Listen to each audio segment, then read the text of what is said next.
Well, damn, I just feel emotionally wrecked, people, right? Just watched 1001, which is written and directed by A.V. Rockwell. Oh dear. The film, it's produced by um, Rishi Rajani, Julia Lebedev.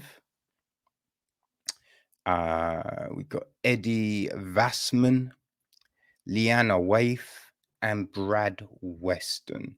It's executive produced by Negan Salamasi, Jamin O'Brien, Orin Moverman, Leonid Lebedev, and Rachel Jacobs, as well as Rockwell. She also executive produces it, and it's co-produced by Javan Ashton Lee. Gary Gunn handles the music, Eric Yu, cinematography, Sabine Hoffman and Kristen Sprague edit the piece, with Sherelle Cargill and Avi Kaufman handling the casting duties. Production design is Sharon Lomowski. Art direction is Zeba Pinkham. Set decoration, we have Lauren Crawfield, with Melissa Vargas on costume design.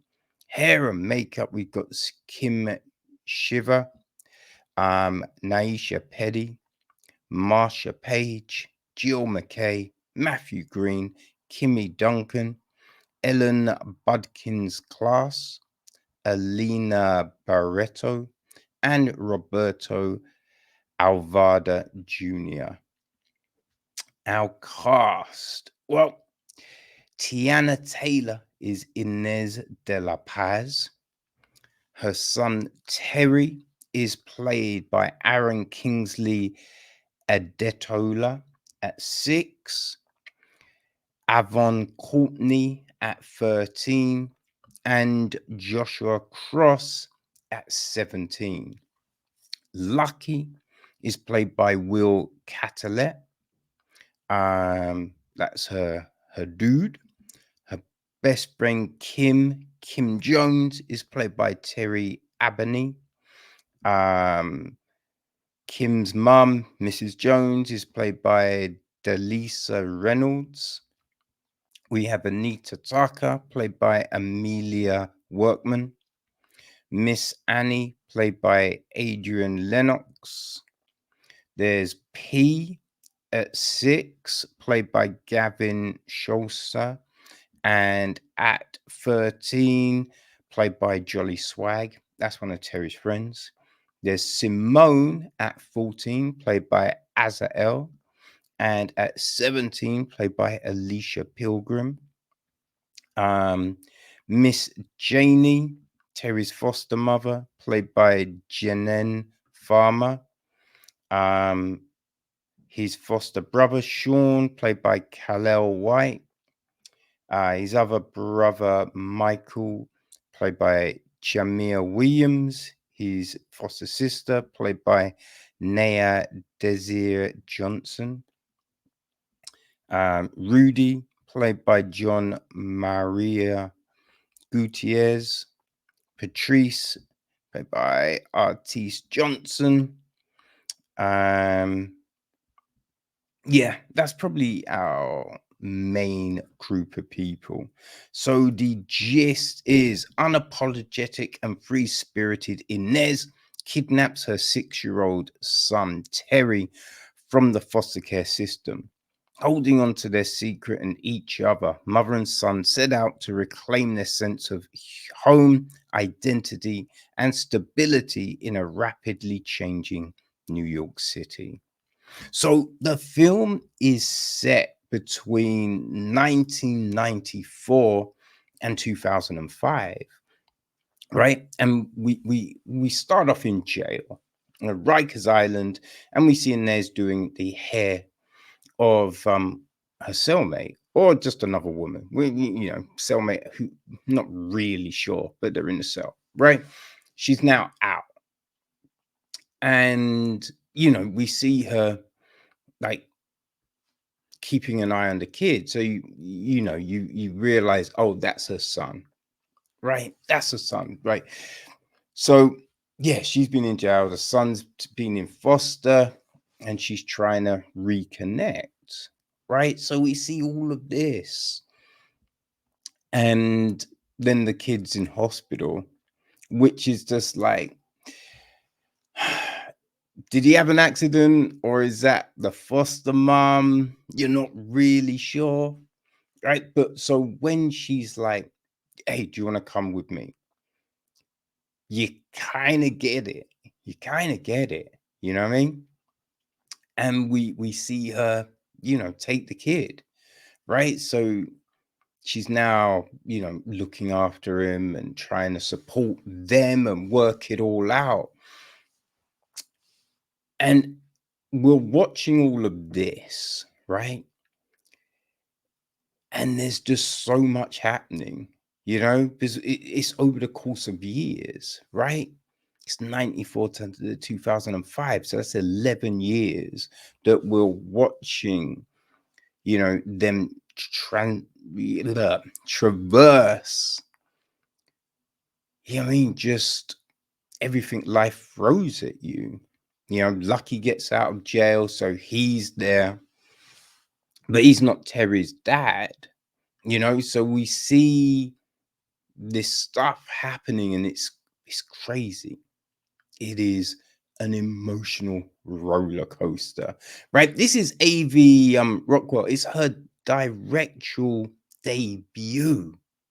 Her feature directorial debut, and man, like, she has killed it, right? On putting together this film that just hits you on so many emotional levels, right? Because at face value, right? At face value, no one should snatch a kid, right? And there's so much that is wrong here. But we're also shown in a way where you get it, right? You understand this situation. You know what I mean? It's messed up, but you completely get it. There's a bit when Lucky is, he's back, right? And he's just like, man, like, I know the kid's gonna be here, right? I came because of you, not the kid. Like, what's going? I'm not his dad. What's going on, right? And I think that conversation resonates more after, you know stuff at the end of the film. But Inez says to him, right, didn't you want a dad when you were that age? You know what I mean? And you're just like, yeah, right. And it's like, broken people find it difficult to show love, right? And so, obviously this is said in a little flat, right? Terry's got his own room, but it's not a huge flat. So obviously he's heard, and they're talking, and he's just like, oh, so you don't want me, right? You don't want me. And I think that's this moment of change for Lucky, because he's just like, no, I will always be here for you, right? So stop that. And then when him and Inez get married, he's just like, yo, we're now connected in blood. I will do everything for you. I've got you. So although we had these, these things that are going on which aren't great, you can see these bonds that are forged, and everyone's trying to do the best they can, you know, trying to do the best they can, try and navigate all of this stuff that's going down, right? Because Lucky and Inez are from the foster system. So you can see that they're doing everything they can to kind of ensure Terry doesn't have to end back up there, right? And it's definitely not done in the best of ways. It could be better, but you can see that it's from a place of love rather than anything else. But because they didn't have any stability in their lives, you can see the effect that's had, right? You can see how that has created these broken souls, right? Not knowing, the best way to show love back, not knowing the words to say when someone's hurting. It can be very fractious. So it's just, you're watching and just be like, yo, just give that person a fucking hug. You know what I mean? Just say sorry. Just say you love them. But it's not there, right? It becomes combative, right? But the beauty of this is you get it, right? It's not shown in a way where it's just like all of these horrible people, but because it's shown like why these things are happening, how we could get to this place, right? And then just all the other stuff going on, right? So it's like the gentrification of Harlem, and we see this foul ass fucking landlord, the shiesty move that my man does. And it's just like, what it is, but you know what it is because we've read about all of this stuff. We've seen the history of all of this stuff, the ways people do these nasty little tricks to get people out of their homes. So we've seen all of that, right? So when you're watching, you're like, oh no, you know? And it's crazy because as we're watching Terry get older, like there's bits when she's trying to, Inez is trying to deal with something, and it's just like she doesn't really like the people skills aren't necessarily there, and he's just like, once one thing's out, he's just like, why didn't you fight? Why didn't you fight him on that thing? And you're just like, yo, kid, you you should have said something too, man. But then you realize, yo, he's only fucking 13, 17. You know what I mean? It's just like, yeah, obviously he's not going to, right? So there's so many emotions going on, and that's on the back of this film that is shot so well, right? So well that it brings you in on that emotional level, right? You can see the raw emotions going down from all of these characters, just from the slightest, the nod and the body movement to that passionate outburst. It's there. It's all there. And that's great. It's great. Yeah, Rockwell is just, oh man, she's done a tremendous job as a first feature, And the cast. I mean, what the fuck can you say about this cast, right? Now, it's not full of like major names that everyone knows, but it's just full of straight talent. I mean, Teyana Taylor, I don't know what she has to do to cement her name because she's just been killing it. You know what I mean? It's so friggin' talented. You know what I mean? She sings and everything, but she's just wow. talented as hell, and just been in some great films, you know, been in some great films, man, which is just, it's big. It's big, right? Like we've looked at some of them on the pod, Book of Clarence, which is dropping next year, but we covered it during the London Film Festival. She was in White Men Can't Jump. She was the voice of I forget the name of the character, but in oh my god, it was that great film, the animated one with Kid Cody. Oh, I'm gonna hate myself for not remembering what the fuck that film was, man. But you know, she's just incredible. She's an incredible actress, and like just the raw emotion that she is able to put out there, right? The intergalactic, by the way. That, yeah, just casually. But yeah, the raw emotion that she's able to deliver to you and have you believe, you see the pain on her face, you know? And that's the same with the Terrys.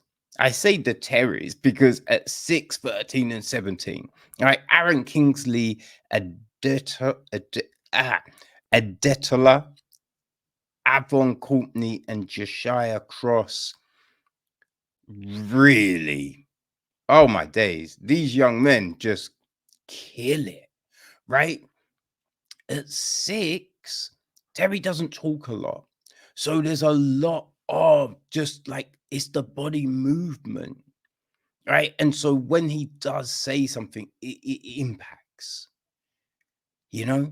Now he's more talkative at 13 and 17, but it's not having those skills to navigate things. It's saying things sometimes that are just like when he says, I don't like her. I like Latina girls. And it's just like, you know what I mean? It's just these things of not knowing, but delivering those things in a way that shows you that, you know?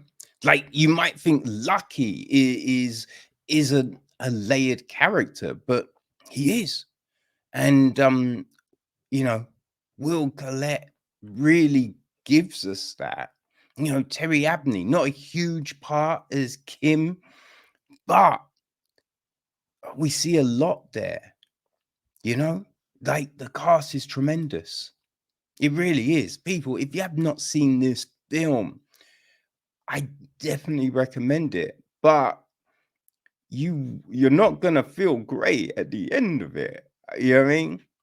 And that's not because the film is bad, it's just because it's so emotionally draining, right? It just like you need something fun. You will need to watch something fun afterwards because it's so sad, right? And it's just these are situations that are continuing to, go the way they've been going, right? There's not a lot of improvements. The foster system is terrible.